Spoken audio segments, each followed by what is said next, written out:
Gente, mas que raiva, que raiva. Eu fiquei 20 minutos falando sobre a voz do feminino, sobre a potência do feminino, sobre a repressão do feminino. E este microfone falhou e não pegou nada da minha voz, nada da minha fala. E eu senti no meu corpo a vontade de desistir e ver uma série e deitar e descansar. Mas eu não vou. Eu já tinha tirado tudo, agora já tá escuro, agora eu já tô com luz artificial, meia boca.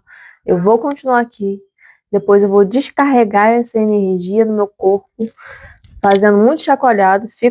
Vai ver outro vídeo para entender o que eu tô falando e depois eu me autorregulo, mas eu vou fazer esse vídeo acontecer. Então vamos lá. Os prazeres dos corpos femininos. Sobre dominação dos corpos femininos. Ai, gente, vamos lá. E falando para você que o corpo feminino, ele não é frágil, ele não é fraco, ele foi domesticado. E um prazer não vivido, ele não desaparece, ele se transforma e ele vira sintoma. Então, ele pode virar uma apatia, ele pode virar um desânimo, ele pode virar um processo depressivo, um processo ansioso, pode virar uma obsessão, uma compulsão, uma dor sexual, uma dor pélvica, uma anorgasmia, uma dificuldade, né, mesmo de gozar, da entrega e depois do repouso. E aí, por aí vai.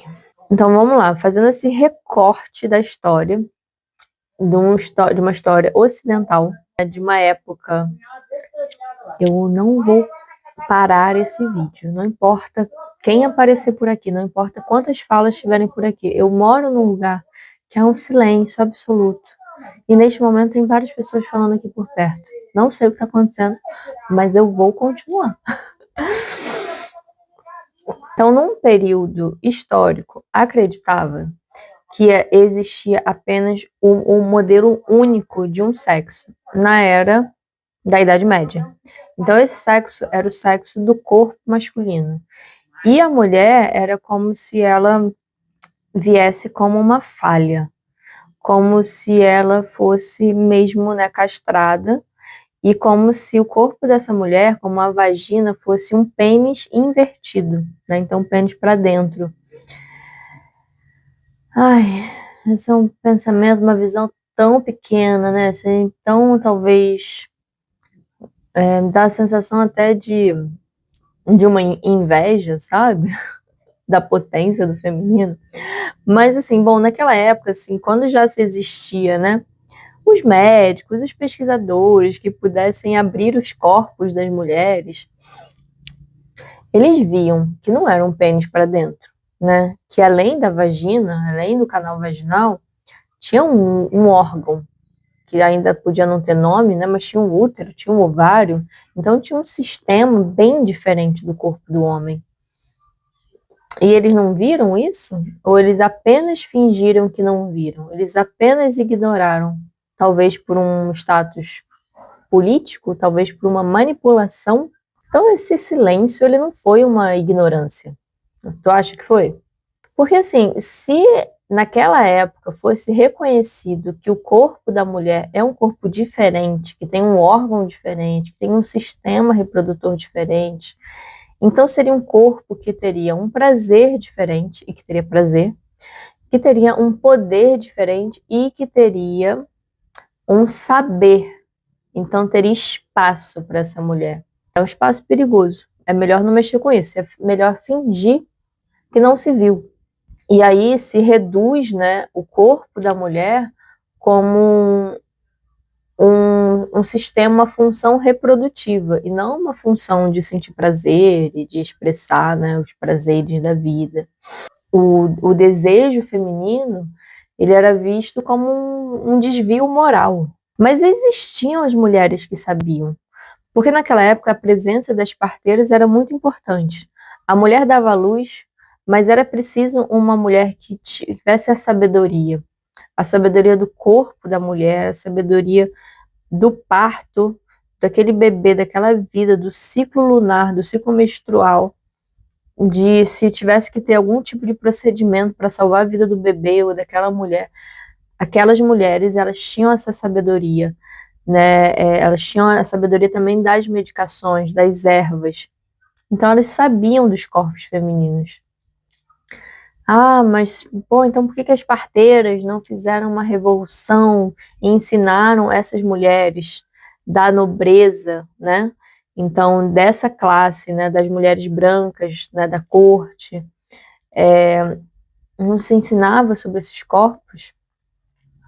Elas não podiam falar, elas não podiam expressar a sua voz, elas eram vistas como bruxas. E aí a gente precisa trazer um pé no chão, que eu gosto de trazer uma espiritualidade encarnada. Vamos sair do místico, vamos sair desse campo do imaginário, vamos sair desse imaginário sobre a bruxa, como um arquétipo, como a bruxa da vassoura voando, né? É tão distante, né? Essa mulher que voa numa vassoura, que não é palpável, né? Ela ainda está voando. Vamos trazer ela para cá, ó. É a mulher que sabe, é a mulher que entende dos remédios da terra, da medicina da terra. É a mulher que sabe tocar no corpo da mulher. É a mulher que sabe contribuir para a chegada de uma vida. Isso é muito simples, é muito básico, é muito palpável. Então, as bruxas, elas eram mulheres que sabiam, né? Eram as parteiras, as benzedeiras, mas elas tinham um espaço ali muito restrito para atuar. Além daquilo, elas tinham que se calar para sobreviver. Então, esse calar da mulher é um mecanismo de sobrevivência, é um mecanismo de defesa, que aqui a gente chama de couraça. Então, as couraças dos corpos femininos, elas são muito antigas, né? Se a gente pegar a época da Inquisição, existe mais anos de Inquisição do que a própria colonização e invasão do Brasil. Quem, né, nasceu no Brasil com essa ancestralidade europeia dessa invasão, a gente carrega no nosso corpo tanto esse passado que vai, né, que vai sendo tanto esses traumas transgeracionais que vão sendo passados, quanto o próprio histórico, né, da própria colonização. E aí, assim, se constrói um modelo de uma mulher, né, que é a mulher da nobreza, né, que é a mulher casta, que é a mulher com a voz angelical, que ela é mais contida, que ela é mais pura, que ela é mais silenciosa, que ela não descarrega, e aí é importante você ver lá o meu último vídeo, que eu falo sobre descarga. É uma mulher que não descarrega, então ela não goza, ela não grita, ela não chora alto, então ela não vocaliza. E aí é onde entra o sistema político que se apropria da religiosidade, né? Porque se a gente falasse sobre religião, que tem a ver com religare, independente da sua religião, seria algo para te conectar com algo maior. E você pode chamar de Deus, de deusa, da criação, da consciência suprema, do seu eu superior, né? Então, tudo aquilo que te faz conectar com algo que está maior, que está além, né? Que é o macro, que é onde a gente consegue se distanciar e ver de uma forma, né, consciente. Agora, muitos sistemas, né, políticos, eles se apropriam da religião para manipular. Então, nessa época, por exemplo, como na Inquisição, né, que se apropria do cristianismo monoteísta, então tem todo um jogo também de poder, que se cria também um único Deus, homem, que leva uma separação dos corpos, né? Então, umas historinhas meia boca contada pra gente, esse espaço de aonde só minha única verdade prevalece, né? Então, mesmo que você não faça parte, por exemplo, de uma cultura cristã, mas se você nasceu num país colonizado pelo cristianismo, isso atravessa os nossos corpos. E você sabe que tem gente que não sabe que existem culturas não monoteístas? Olha que doido. Tudo bem que você acredite no monoteísmo, né, que é um único Deus supremo e masculino. Tudo bem, isso pode fazer parte da tua crença, mas não saber que existem outras culturas, de outras religiões ou culturas e sistemas, né, culturas politeístas, que existem deuses e deusais. O panteísmo, que existe um todo como uma grande criação que está em tudo. O animismo, que acredita nos espíritos mesmo dos animais, os espíritos da natureza, os espíritos da floresta. Os não teístas, que eles não têm culto a divindade nenhuma. Umas culturas que também não têm essa conexão com uma coisa tão distante, né? Que a cultura que eles acreditam é dos espíritos e dos antepassados. Mas antepassados mortos, próximos, bisavô, bisavó, tataravô, e esse é o culto dessas culturas, né? Os nossos povos indígenas, que eles trazem a sabedoria dos encantados, né? Dos espíritos da floresta, onde cada mata tem o seu guardião, o dono daquele lugar, né? Seja o dono do lugar, ou seja a mãe do lugar. Então, a cada rio existe um espírito que guarda aquele rio. É de uma cultura, e é de um saber, e é de um respeito. E eles têm o respeito da hora certa de entrar no rio ou de não entrar no rio, como entrar na mata, como fazer, ir a caça, o que caçar, o que não caçar, na hora, na época certa. É de uma sabedoria, de uma riqueza, e é de um respeito. Os rituais dos povos indígenas, que tem a ver com a mudança de cada estação, de cada época. E aí chega os colonizadores, né, esse perfil, né, do monoteísmo, mas que está ali, né, que está ali, que se apropriaram da religião, né, para invadir, para o sistema político, para assassinar, né, e olharam para os povos indígenas e falaram que esses povos não têm almas, que eles precisam ser catequizados para eles receberem a alma. E separaram as mulheres, as indígenas mulheres, para serem abusadas sexualmente. Quem é que não tem alma nessa história? As mulheres indígenas foram abusadas e foram objetos, e foram objetificadas, né? Os corpos das mulheres né, viram como almas porque eles não queriam que elas tivessem almas. Porque eles não podiam conectar com a alma daquela mulher, porque eles só queriam pegar o corpo daquela mulher para abusar sexualmente. E isso está até hoje no nosso inconsciente. Recentemente, uma pessoa, um homem, passou por mim e fez uma brincadeirinha com outro homem, falando assim: ah, tu foi para a aldeia indígena, né? Deve ter comido muita índia. Isso está até hoje, no nosso dia a dia. Depois foi forçado as homens e mulheres africanos, pessoas né, de corpos pretos, forçados a chegar no Brasil para serem escravizados, e as mulheres pretas foram separadas e vistas também como objetos de poder, de posse sexual. Quantos homens de uma determinada época, e há pouco tempo atrás, tá, gente? Homens de 50, de 60 anos, 70 anos, hoje, que estão vivos hoje, quantos desses homens perderam a virgindade transando com empregadas pretas? Essa é a realidade de agora. Então, se existisse mesmo dentro dessas pessoas o ato religioso de religar com algo maior, será que isso ia ter acontecido? Ou será que existe esse Deus tão perverso e tão cruel? Esse Deus eu não acredito. Então, observa o quanto que é cruel, o quanto que é perigoso e o quanto que é perverso a política se apropriar da religião para fazer uma manobra, para fazer um jogo. Né? Na época da Inquisição, que que trazia que o prazer das mulheres, o saber das mulheres, era como se fosse uma transgressão à fé.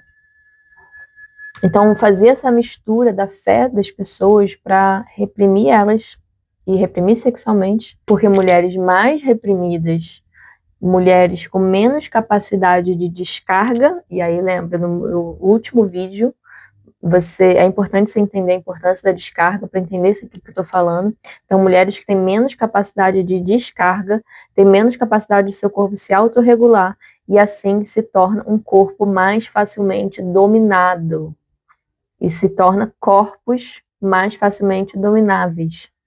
Agora, pensa comigo aqui, assim, vou falar assim, muito pé no chão, tá?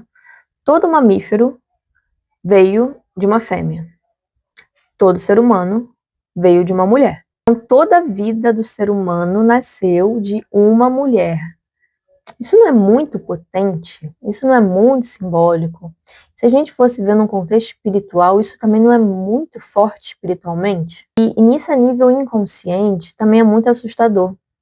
É a sombra, é o escuro. E tá ficando cada vez mais escuro aqui atrás e eu não vou parar de falar. E a noite, ela é feminina, né? A floresta, a mata, tem essa potência do feminino. A lua, né? O arquétipo lunar é feminino. Então, o feminino, ele é mistério, ele é um mistério, ele é a noite. E a noite é o inconsciente. E a noite é onde se encontra também os nossos fantasmas, os nossos medos. Então, se toda a vida humana vem do feminino, isso é muito grande. E o feminino é isso que é tão misterioso e que pode ser tão assustador que é melhor castrar esse feminino. É melhor diminuir essa potência do feminino, porque isso pode ser muito assustador. Então, não são só homens que têm medo do feminino, mulheres também têm medo do feminino. Quanto mais homens e mulheres estão desconectados da sua potência, quanto mais estão conectados a medo, mais eles terão medo do feminino. Então, se toda a vida veio de uma mulher, houve talvez uma tentativa de diminuir a potência da mãe primordial. Por onde anda essa mãe primordial? O feminino é a terra.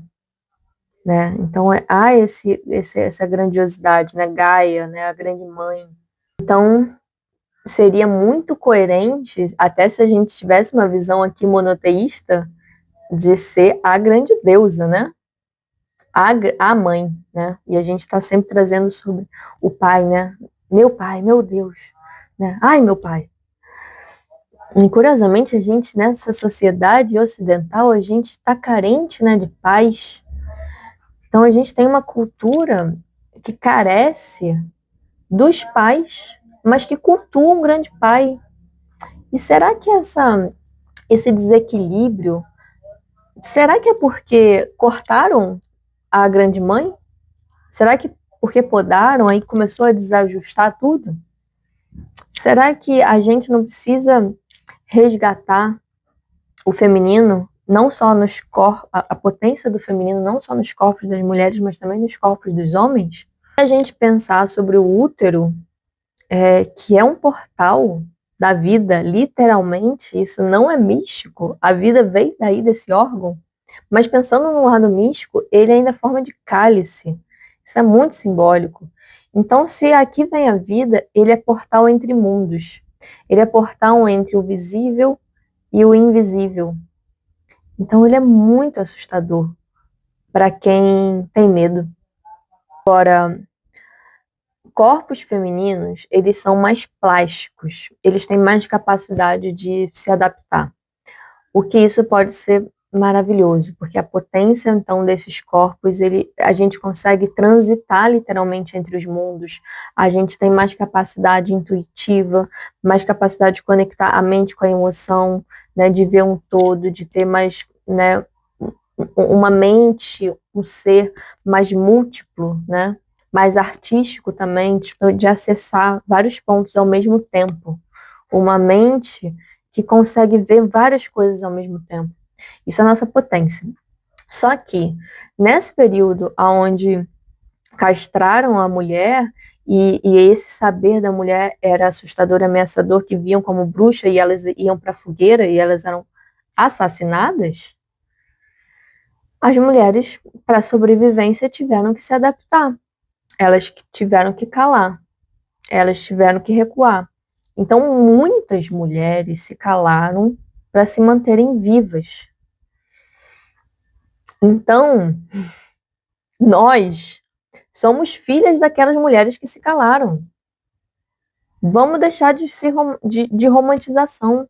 Ah, porque somos filhas, netas das bruxas que não foram queimadas. Gente, não foram queimadas porque elas se calaram, porque elas tiveram que se reprimir, porque elas tiveram que adaptar os seus corpos, porque elas desenvolveram um bando de coraça muscular, um bando de bloqueio, mas para se manter viva. E somos filhas, netas, bisnetas dessas mulheres. E isso está no nosso corpo. Então, essas mulheres aprenderam a tensionar, aprenderam a não descarregar, porque choro, gozo, grito, a gargalhada com um sorriso e com o dente de ha, ha, ha, ha. Isso tudo é descarga, a alegria, a voz alta, falar num tom alto. Não podia. Isso tudo é descarga. Então, isso tudo foi tensionado, reprimido. Então, essas mulheres perderam a capacidade de descarregar e logo perderam a capacidade de se autorregular. Isso não foi fraqueza. Isso foi inteligência de sobrevivência. Todos os animais têm isso. E a gente também.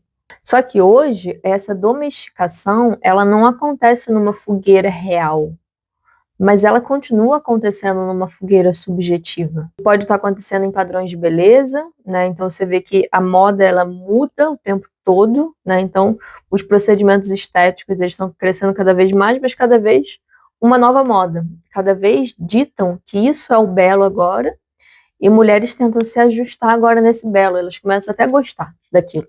Aí se ajustam, aí compram, aí consomem, aí muda uma coisa do corpo. E isso é importante a gente perceber que se você faz isso, não é sobre uma fraqueza, é sobre um sistema que você se encontra de se adaptar ao meio para pertencer por esse registro, porque precisa sobreviver. Então, aquelas mulheres precisaram se adaptar naquele sistema de crença, de casta, de beleza, de estética, de gestos. E aí eu estou falando de mulheres dessa classe, né? Da mulher branca, ocidental, né? Da família tradicional, onde tinha ali o status. E se a gente for falar agora sobre os corpos, né, das mulheres, né, abusadas, dos corpos das mulheres indígenas, dos corpos das mulheres pretas, a gente vai ver um outro histórico, né, uma outra história. E ainda existe também a história das mulheres das prostitutas, onde as mulheres que podiam fingir, né, o orgasmo, e aí gritar, e aí mexer pelvis, né, era o campo das prostitutas.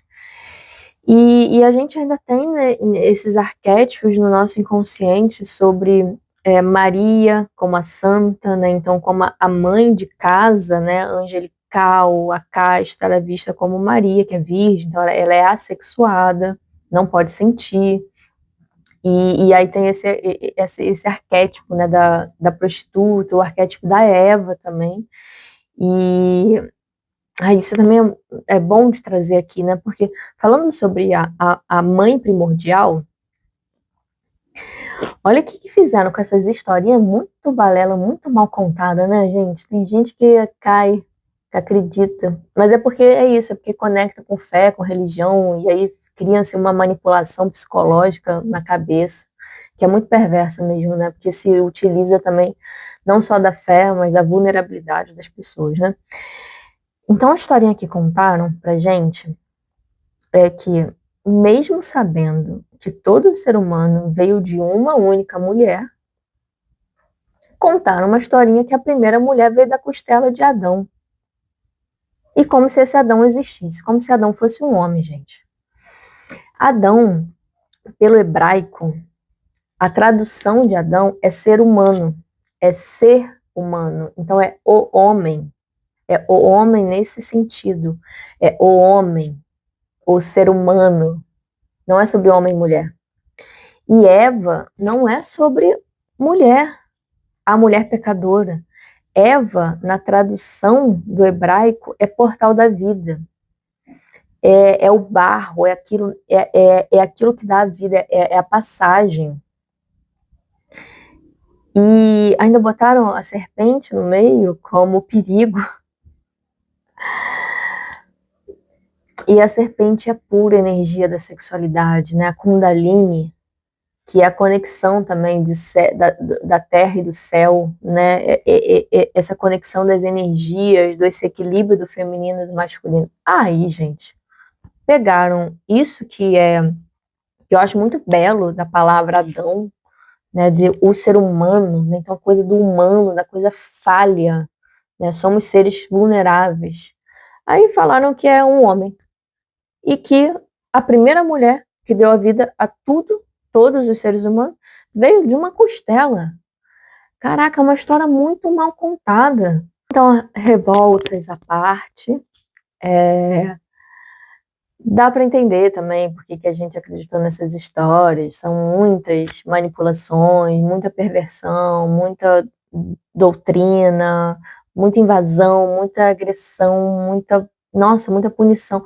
É tanta coisa que contém a energia vital, que é a potência de vida. Então, quanto mais energia vital, mais circulação de energia e mais consciência. Quanto mais repressão, mais medo, menos consciência. Agora, quando uma mulher, ela está se adaptando ao meio, né, à moda, seja aquilo que for, é importante a gente ter ali uma compreensão e uma compaixão que isso não é uma fraqueza individual, é um mecanismo de defesa, de sobrevivência, de longo tempo. São séculos e séculos e séculos que isso está no nosso registro, no nosso corpo. Para sobreviver, tem que conter, tem que reprimir. Então, é mecanismo de defesa.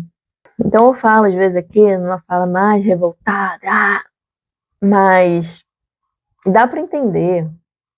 Dá para entender porque as mulheres continuam se encaixando, continuam, às vezes, aceitando certas coisas. Aquilo que a gente precisa fazer é continuar falando, é ir abrindo a consciência, contar a história, é botar o corpo para descarregar e ter tempo, dar com paciência, sabe? Para ele encontrar esse espaço da descarga e dessa autorregulação, para a energia começar a fluir e para a consciência, a clareza mental chegar para a gente e a gente ter um bom discernimento, assim, né, do caminho. Agora, voltando sobre o prazer, prazer não é luxo, prazer não é sorte, prazer não é só para algumas, prazer é função básica autorreguladora do sistema nervoso. Prazer é algo que não se compra, não adianta. O máximo que você consuma coisas não é comprável. Prazer é dado de saúde também. Para você sentir prazer, você precisa ter um corpo que sabe respirar bem, que é um corpo que se move, é um corpo que se descarrega, né? Seja em orgasmo, seja em risada, seja em grito, seja em choro, seja em dança, suor. É a capacidade de sentir e de se expressar. Então, existe todo um caminho a percorrer do universo do prazer, né? Mas tenha compaixão consigo mesmo que o bloqueio ou a falta de prazer, ele não é a sua fraqueza. Lembra disso. Ele é um mecanismo de defesa. Ele é uma proteção sua muito antiga e às vezes ancestral.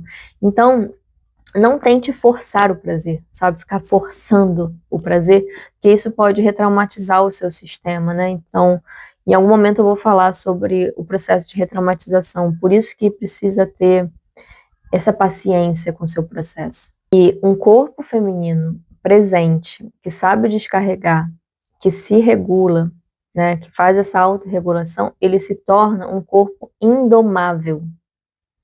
E um corpo indomável não é interessante para a sociedade. Agora, até quando você vai continuar ajustando e se adaptando ao meio por sobrevivência? Existe uma ameaça real, existe uma ameaça subjetiva, mas existe um caminho da confiança, existe um caminho que é seu. Existe sim, esse caminho. Ele existe, ele é muito real, ele é muito palpável. Então, a gente precisa começar a abrir outras trilhas, né? E dá para abrir outras trilhas através do corpo. E talvez seja um tempo para a gente aprender a desdomesticar esse corpo com paciência, com tempo, com processo. Então, fica por aqui, né? O caminho da terapia individual, ele é importante. O caminho das terapias de grupo, ele é importante, mas aqui também é esse espaço onde eu posso te entregar um pouco de conteúdo gratuito para expandir um pouco a visão. Então, aqui eu vou continuar falando sobre corpos femininos, sexualidade feminina, sobre terapia corporal no geral, né? Sobre saúde mental, sobre espiritualidade encarnada, com contação de histórias e com um convite, né, dessa arte de se expressar no mundo através do corpo. Então, se esses assuntos fazem sentido para você, continua por aqui. E para continuar por aqui de uma forma fácil, a forma mais fácil que tem é você se inscrever no canal, curtir, comentar, porque assim o YouTube, ele entende, quando você entrar nessa plataforma, ele entende que você quer ser avisada de alguma forma, que o meu próximo vídeo vai chegar para você de alguma forma aí na tua tela, né? Então, quando você faz esses movimentos, não só se apoia o canal, apoia o meu trabalho, esse é o meu espaço onde eu posso entregar um servir para você dessa forma gratuita, mas é esse espaço também de troca, e quando você faz esse movimento, o YouTube entende e te entrega também, tá? Então, espero que esse áudio tenha ficado salvo, mesmo com essa luz estourada na cara. Já anoiteceu por aqui, mas a gente segue botando a voz aí no mundo.